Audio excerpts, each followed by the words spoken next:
Master का character निभा रहा हूँ और मुझे बहुत अच्छा लग रहा है ये मूवी करके और मैं बहुत खुश हूँ। तो जब आपको इस फिल्म के लिए मास्टर के या किरदार के लिए आपको ऑफर किया गया तो आपका क्या रिएक्शन था? मैं तो बहुत ही खुश था कि हाँ ऐसा चीज़ मुझे करने के लिए मिल रहा है और मिल गया। मैंने किया, अच्छे से किया, बहुत मज़ा आया मुझे करके और प्रोड्यूसर लोग जो भी हैं अच्छे हैं।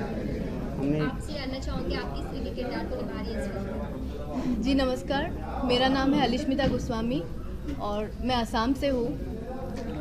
इस फिल्म में मैंने रश्मि का कैरेक्टर निभाया है जो कि एक रिपोर्टर है और बाद में वो लॉयर का भी कैरेक्टर निभाती है and it was a beautiful experience for me because this is my first Bollywood debut and I am really excited. तो आपने रिपोर्टर के किरदार को निभाया है तो उनके किरदार को निभाने के लिए आपने क्या कुछ सर्च किया, आपने कुछ स्टडी की उसके लिए? जी हाँ, मैंने यूट्यूब पे मैंने देखा था वीडियोज़ एंड ऑल जो न्यूज़ रिपोर्टर कैसे करते हैं, एंकरिंग कैसे करते हैं और लॉयर का भी मैंने काफ़ी कुछ मूवीज़ देखी है तो वैसे ही मैंने किया and I am hoping for the best. तो रिपोर्टर्स की लाइफ में जी का जो आपने किरदार निभाया तो कितना उनकी ज़िंदगी को कितना आपने जिया और क्या कुछ महसूस किया है आपने रिपोर्टर्स की लाइफ को एक्चुअली वो लोग ट्राई करते हैं कि सच्चाई को सामने लाए और मेरा जो कैरेक्टर है वो बहुत एक जो सच्चाई को सपोर्ट करती है, हमेशा सच्चाई के साथ खड़ी रहती है और मैंने वही फील किया कि this is a very tough job but ईमानदारी से अगर निभाया जाए तो हमेशा अच्छा ही होता है। इस फिल्म को लोग कितनी पसंद करेंगे, इस फिल्म की कहानी कितनी अच्छी है और लोग क्या दर्शक इसे देखने के लिए अगर थिएटर जाए तो क्यों जाएंगे? क्योंकि इस मूवी में एक मैसेज है, एक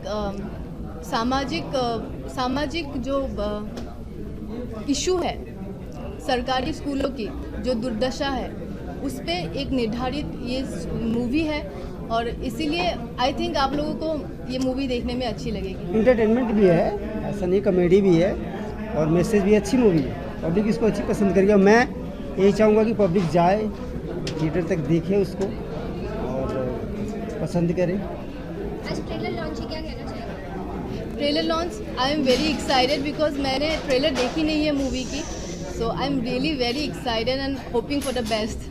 किस लोकेशंस पे शूट किया गया है फिल्म को और लोकेशंस में क्या खास लगा आपको? लोकेशंस रांची में शूट किया गया है, रामगढ़ में, तो वहाँ पे तो एकदम नेचुरल व्यू बहुत अच्छा लगा वहाँ पे शूट करके और यहाँ पे मुंबई पे भी शूट हुआ है स्टूडियोज़ में, तो बहुत अच्छा लगा। Thank you.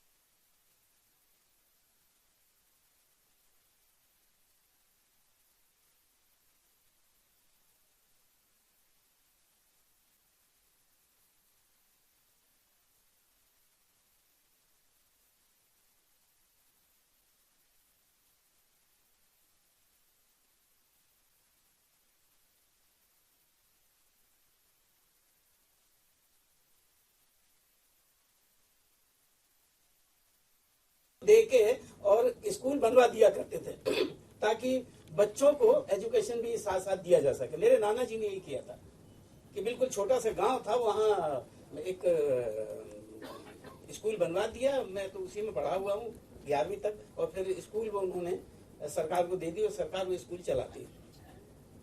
तो मैंने देखा कि जो हालत एजुकेशन की, खास तौर पे गांव की बात कर रहा हूँ मैं, शहरों में तो बिल्कुल एक तरह से बिजनेस और धंधा सा बना लिया है। वही जिस तरह का आपने देखा होगा अभी इसमें एजुकेशन को भी धंधे की तरह इस्तेमाल किया जा रहा है, तो बड़ी शर्म की बात है। लेकिन ये सब होने के बावजूद कुछ लोग, कुछ शिक्षक ऐसे हैं जो तहे दिल से, दिलो जान से कशमकश करके, जद्दोजहद करके अपना फर्ज निभा रहे हैं। बहुत सारे गांव में ऐसा है। तो ग्रीश ने अभी हमें बताया कि हम उन जगहों पे जाएंगे और पता करेंगे। और सबसे बड़ी जिम्मेदारी आपकी है कि आप थोड़ा सा देखिए कि कौन से गांव में किस तरह कोई शिक्षक इस तरह के हैं कि जो एजुकेशन को तवज्जो दे रहे हैं और एजुकेशन पे अपनी जिंदगी निछावर किए बैठे हैं कि बच्चे पढ़ें लिखें बड़े हों। क्योंकि बगैर एजुकेशन के कुछ नहीं, हमें चीजें समझना। अब पहले तो सुविधाएं नहीं थी एजुकेशन, अब तो इतनी ज्यादा सुविधाएं हैं लेकिन फिर भी हम पिछड़े हुए हैं, ये बात समझ में नहीं आती। तो इसका सीधा सही करप्शन, एजुकेशन के लिए पैसे जाता है और बस बीच में दबा लिए जाते हैं, वहां तक पहुंचते नहीं है। तो बच्चे क्या पढ़ेंगे, फिर वहीं को रह जाते हैं। ना गांव तरक्की करता है, ना बच्चे तरक्की करते हैं, ना वहाँ का एटमॉस्फेयर तरक्की करता है, ना वातावरण तरक्की करता है। बस वैसे ही कि वैसी वही गंदगी, वही उसी में हम जी खा के और अपनी जिंदगी गुजार देते हैं। मेरे साथ भी यही होने वाला था। मुझे जब मैं पढ़ रहा था तो मुझे यही था कि 8वीं तक पढ़ा दीजिए भैया, बच्चे को 8वीं तक पढ़ा दीजिए, उसके बाद फैक्ट्री में भर्ती कर दीजिए और उसके बाद जैसे ही उसकी नौकरी लगे उसके बाद शादी कर दीजिए, बच्चे हों, उसके बाद फिर अपने बच्चों की शादी, फिर बच्चों को पढ़ाई, और ये सिलसिला चल रहा था। लेकिन मैं उससे तोड़ के आगे निकला। मैंने कहा ठीक है, जहां तक यहाँ एजुकेशन मैंने पढ़ा, उसके बाद मैं बाहर निकल आया। और ज्यादातर जो रिश्तेदार वो बड़ा तंग करते हैं इस मामले में कि अगर आप आगे बढ़ना चाहें तो अगर उनका बेटा नहीं बढ़ रहा आगे तो वो किसी और को भी नहीं बढ़ने देंगे कि क्या कर लेगा पढ़ लिख के। ये तो हमारी सोच है, क्या कर लेगा पढ़ लिख के। तो पढ़ लिख के क्या कर लेगा, या तो भैया वो बन जा जो तेरे पड़ोस का कोई बना हुआ बच्चा, उसको इंजीनियर बना दे, तू भी बन जा। खुद से बच्चे में नहीं देखेंगे।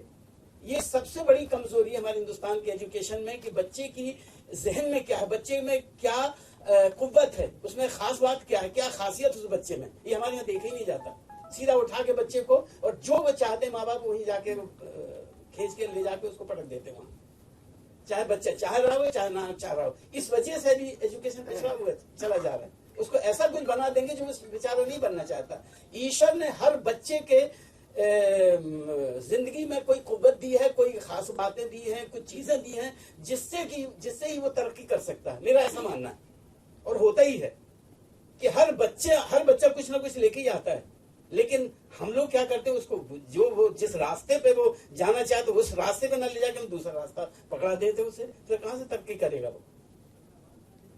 तो हम सबकी जिम्मेदारी है कि एजुकेशन पे थोड़ा सा काम किया जाए। बस उसी को मद्देनजर रखते हुए ये फिल्म मैंने की कि अगर मुझसे कुछ हो सकता है तो मैं जरूर उस लायक हूं या ना हूं, लेकिन मैंने बिल्कुल तहे दिल से इसमें कोशिश की और मैंने चाहा कि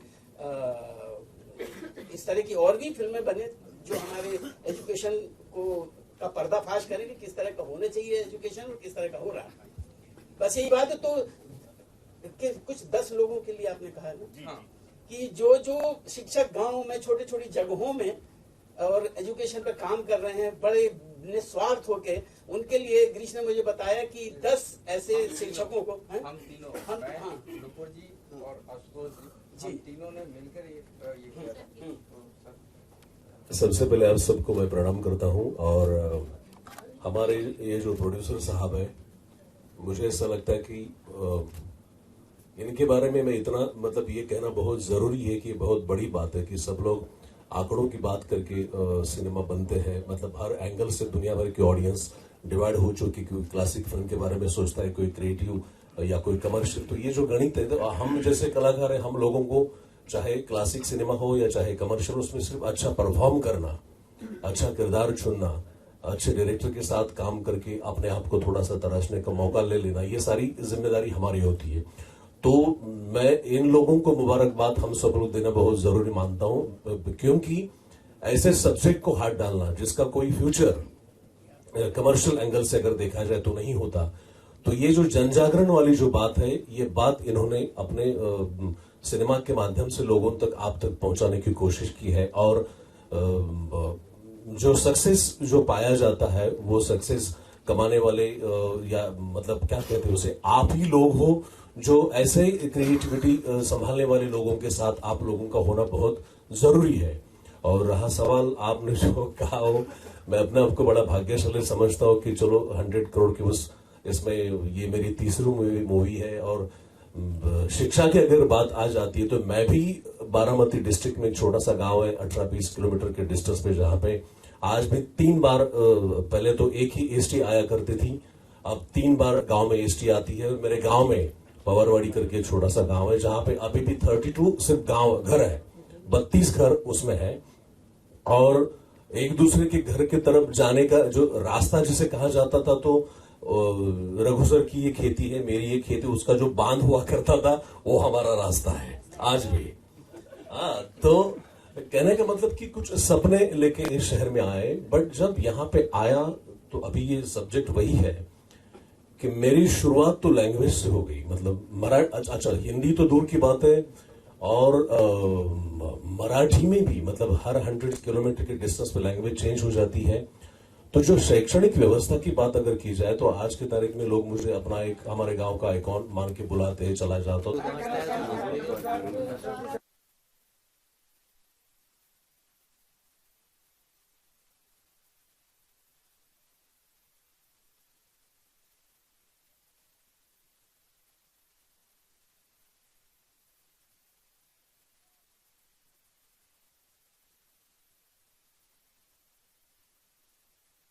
ब्लैक ही होता है, उसमें हम पढ़ते हैं ब्लैक से ही है।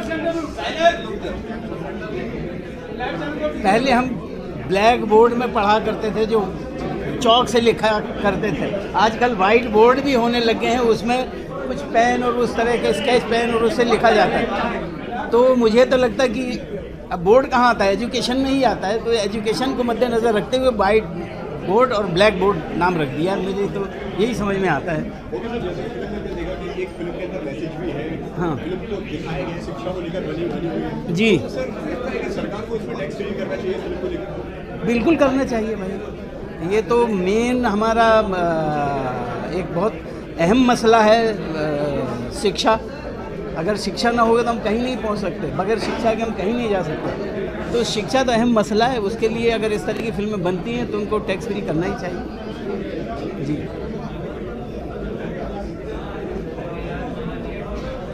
क्या बदलाव चाहते हैं आज की जो शिक्षा प्रणाली है, खास तौर से जो प्राथमिक विद्यालय हैं, शिक्षा के हैं, इनकी हालत का हाल है जी। उत्तर प्रदेश देखिए मैं बताऊं कि मैंने गांव-गांव में जाके देखा जिस तरह के वहाँ टीचर्स हैं, तो मुझे लगता है कि टीचर्स को भी पढ़ाने में मज़ा नहीं आता। टीचर्स इन लोगों के सामने सबके साथ वर्कशॉप करनी चाहिए कि बच्चों को कैसे शिक्षा की दी जाए, ताकि बच्चे बाखुशी घर से दौड़े दौड़े बस्ता लेके सुबह 7 बजे स्कूल पहुंच जाते हैं। ये शिक्षक पे बड़ा डिपेंड करता है कि वो किस तरह से पढ़ाता है बच्चों को, डरा धमका के पढ़ाता है या प्यार से पढ़ाता है। आजकल तो बस बच्चा अगर कुछ नहीं लिख पा रहा तो पकड़ के घर का गुस्सा बच्चे पे निकाल देते हैं। ये भी नहीं होने चाहिए। सब प्यार मोहब्बत से बच्चों को अगर पढ़ाया जाए और बच्चा क्या पढ़ना चाहे तो उस पर भी अगर तवज्जो दिया जाए तो मेरे ख्याल से बहुत सारी चीज़ें आसान हो जाएंगी। सर, ये शिक्षा के थ्रू क्या मैसेज देना चाहिए ऑडियंस को? भैया सबको पढ़ना चाहिए और शिक्षा की कदर करना चाहिए और शिक्षा को समझना चाहिए कि शिक्षा है क्या। शिक्षा का जो व्यवसायीकरण हो रहा है जी, तो उसको किस तरह से टैकल कर सकते हैं? क्योंकि एक धंधा हो गया है। भैया धंधा तो हो गया है, लेकिन ये जो शिक्षा देने वाले लोग हैं जिन्होंने स्कूल खोले उनको अपनी नीयत साफ करनी पड़ेगी। उनको अपने देश के प्रति, अपनी शिक्षा के प्रति वफादार होना पड़ेगा। करिए थोड़ा थोड़ा ठीक है, अगर कमाएंगे नहीं तो खर्चा कैसे निकलेगा, तो करिए, लेकिन इतना नहीं कि बच्चे पढ़ ना सके और गरीब बच्चा तो पढ़ ही ना पाए। सर, ये शासन को आप क्या मैसेज देना चाहेंगे? शासन को पूरा है जी, इसको कैसे दूर किया जाए? एक आप कलाकार के नाते, एक बॉलीवुड के स्टार के नाते आपकी क्या इसको कैसे आप एक्चुअली सरकार को चाहिए कि जगह जगह जाके नाप तोल करना चाहिए कि अगर यहाँ शिक्षा की कमी है तो क्यों, वजह क्या है। सब मिल जाता है, सब पता लग जाता है। हम अभी जहाँ पे शूटिंग करने गए तो वहाँ पता लग गया था कि यहाँ शिक्षा की बकत क्या है, शिक्षा क्यों दी जा रही है, क्यों नहीं दी जा रही है, बच्चों को क्यों नहीं पढ़ाया जाता, क्या गरीबी की वजह से बच्चों। एक तो बिल्कुल फ्री होना चाहिए शिक्षा, खासतौर पर गाँव में और कस्बों में बिल्कुल फ्री शिक्षा होनी चाहिए।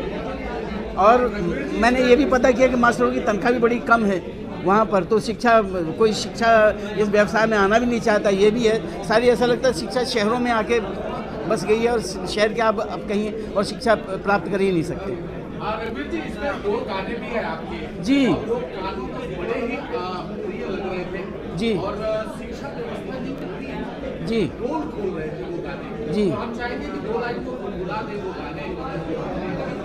पता नहीं, बिल्कुल याद नहीं, मेरे ख्याल से उनसे बजवा लीजिए वो गाना तो ज़्यादा अच्छा होगा, क्योंकि मैंने एक बात बताऊं, ये गाना मैंने 15-20 मिनट में, मेरे ख्याल से 1 घंटा लगा होगा गा के, और निकल गया, और फिर शूटिंग की तो ठीक से सुनाई भी नहीं दिया मुझे, गाना सुना भी नहीं मैंने, तो मैं सॉरी, क्योंकि नेक्स्ट टाइम मैं आपको दोनों गाने सुनवा दूंगा जी।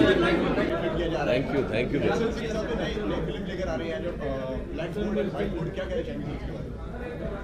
वही मैं कहना चाहूँगा, ये शैक्षणिक व्यवस्था के ऊपर भाष्य करने वाली ये फिल्म है, और क्या कहते हैं उसे कि हमारे कंट्री में, चाहे केवल इंडिया की बात नहीं करूँगा मैं, कोई भी कंट्री हो, वहाँ पे एक शैक्षणिक व्यवस्था अगर सशक्त हो जाए तो मुझे ऐसा लगता है कि कोई ज़्यादा दिक्कत नहीं आएगी, क्योंकि इंडिविजुअल लेवल पे कोई अपनी ग्रोथ करेगा वो अलग बात है, बट इंडिविजुअल लेवल की ग्रोथ करने के लिए वो जो परंपरा से आई हुई कोई विचारधारा होती है, कोई अपने कल्चर से कैरी की हुई एक विचारधारा होती है, और कुछ ऐसी विचारधारा होती है जो हमारे गुरुजनों के ज़रिए हमें वो प्राप्त हो जाए, शिक्षा के ज़रिए हमें वो प्राप्त होती है। तो मेरा कहना यही है कि जब तक हमारे कंट्री के अंदर वो शैक्षणिक व्यवस्था सशक्त नहीं होती, उसके अंदर का करप्शन जब तक ख़त्म नहीं होगा, तब तक आज की मतलब जो जनरेशन है उनके लिए एक उनके सपने साकार होने के लिए वो जो एक बेस सशक्त होना बहुत ज़रूरी है, और उसके लिए ये शैक्षणिक व्यवस्था का स्ट्रॉन्ग होना ये बहुत इम्पॉर्टेंट है, और उसी के ऊपर भाष्य करने वाली ये फिल्म है।